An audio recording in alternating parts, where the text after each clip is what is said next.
The Emperor's mercy wears many faces. In the blood-churned trenches of his vast dominion, it most often manifests as the searing flash of a lost gun or the swift kiss of a combat blade. Yet, for those whose agony has not yet merited the final gift of death, there is another mercy, one that grinds through the mire on heavy treads, dragged by servitors whose own flesh long ago surrendered to blessed machinery. It moves slowly, humming sacred litanies through cracked vox grills, its presence both terrifying and divine, a crawling benediction of steel and smoke, bringing the Emperor's will to those too broken to stand, yet too stubborn to die. The broken do not simply vanish into quiet oblivion. They are repurposed, another asset to be tallied, another variable in the cold equations of survival that dictate every breath of Imperial existence. The medici stations of the Astra Militarum are no hospitals, at least not as the ancients of Holy Terra would have known them.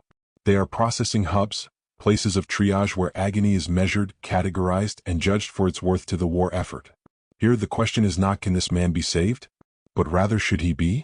Mercy and efficiency blur together until even the most seasoned chirurgeon cannot tell one from the other. Today we follow one such broken soul through this mechanism of calculated grace. His name is Jorek Vest, though before his journey ends, that name will mean less than the designation burned into his data slate by the Imperium's endless bureaucracy. His story begins, as so many do, in the churned mud and chemical rain of a dying world, a place where the line between life and death shifts with every falling shell. The planet is Mordian 7, a forge world whose once sacred manufactorums now lie defiled beneath the green tide of orcs. 416 endless days, the 47th Cadian shock troops have held trenchline secundis, though the word days means little here beneath the unbroken shroud of ash and smoke. Time itself warps in the trenches, dragging like lead in the long silences between attacks, when every flicker of shadow might hide a green-skinned raider, and every distant clatter could signal a charge. And when the ground begins to quake, when the shells start to fall again, time surges forward, a blur of terror, blood, and fire. The broken do not simply vanish into quiet oblivion.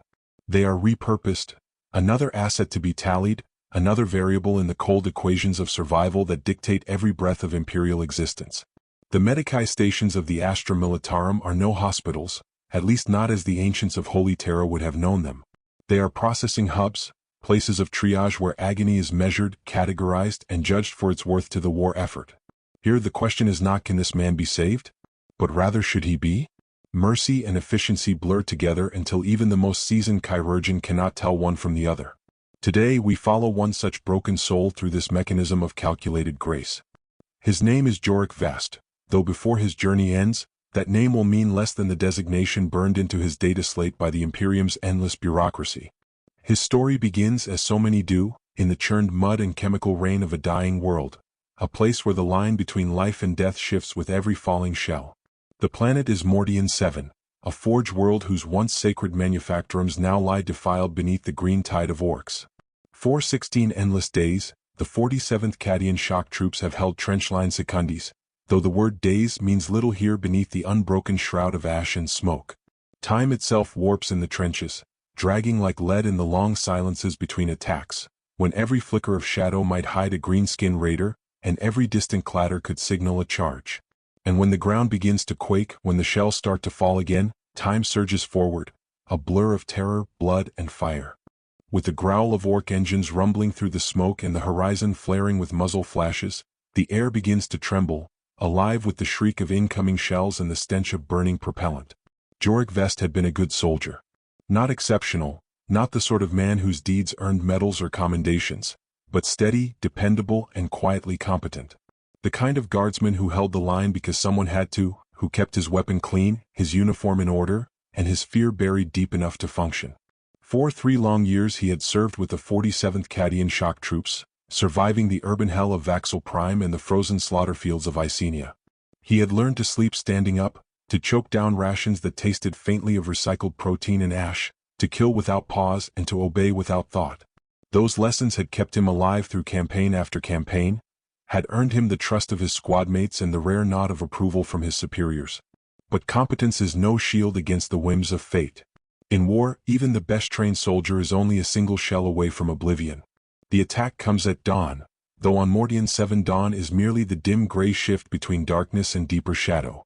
The orc offensive begins with their typical lack of subtlety, a thunderous barrage from crude but devastating artillery. The boom of big shootas mixes with the piercing scream of rockets, forcing every guardsman in the trench to hurl themselves toward whatever cover they can find. Command had expected this. Vox channels had been thick for days with grim reports and fatalistic murmurs, the tone every veteran recognizes when high command knows what's coming but lacks the means to stop it. Jorik is stationed at Fire Position 7 Delta, a reinforced gun nest overlooking the cratered wasteland between the lines.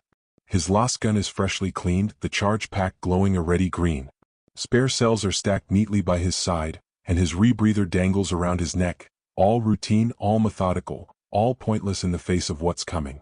He knows this pattern by heart, the probing shots, the ranging volleys, the lull that always precedes annihilation. The first explosions walk the ground like giants, bracketing their trench, closing in with methodical precision.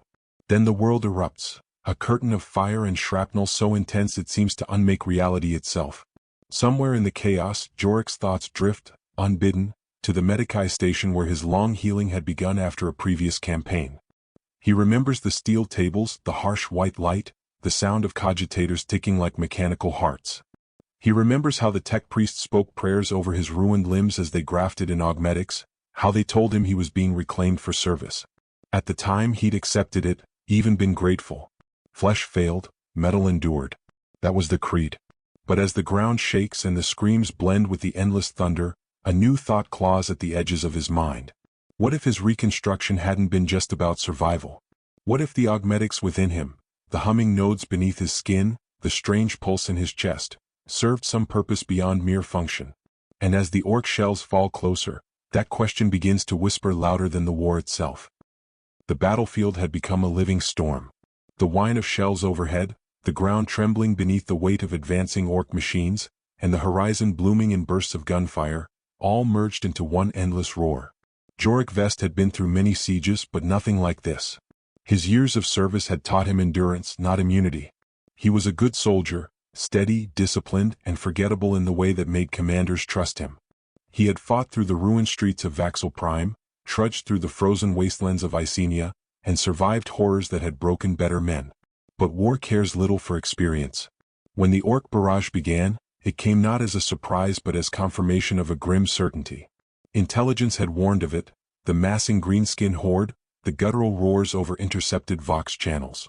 Now, as the first shells fell, every guardsman in the trench ducked for cover and prayed to the Emperor that this would not be their final bombardment. Jorik manned Fire Position 7 Delta, a reinforced trench segment overlooking a wasteland of shattered earth. His LAS gun was clean, his spare charge pack stacked neatly, his mask hanging at the ready.